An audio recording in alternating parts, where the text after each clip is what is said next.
183 గజాల 3BHK villa కేవలం 25 లక్షలు మాత్రమే. నమస్తే, welcome to Suman TV.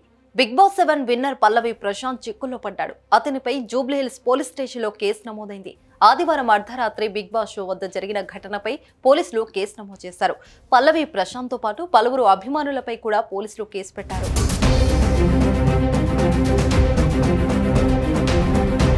Bigg boss show winner ప్రకటించిన అనంతరం అన్నపూర్ణ స్టూడియో వద్దకు భారీగా చేరుకున్నారు. ఈ క్రమంలో winner Pallavi Prashanth, runner up Amardeep అభిమానులు గొడవకు దిగారు. ఒకరిపై ఒకరు పిడుగుద్దులు కురిపించుకున్నారు. కొంతమంది అభిమానులు ఆర్టీసీ బస్సులో ఓ పోలీస్ వాహనం, 2 ప్రైవేట్ వాహనాలపై దాడి చేశారు. ఈ ఘటనలో 6 ఆర్టీసీ బస్సులు ధ్వంసమయ్యాయి. దీనిపై సిబ్బంది జూబ్లీ హిల్స్ పోలీస్ స్టేషన్లో ఫిర్యాదుతో చేయగా పోలీసులు విచారణ చేపట్టి కేసు నమోదు చేశారు.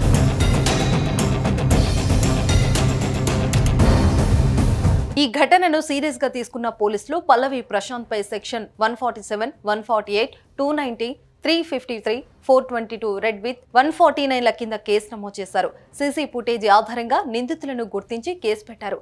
దాడులకు పాల్పడిన వారిని అరెస్టు చేస్తామని పోలీసులు చెప్పారు.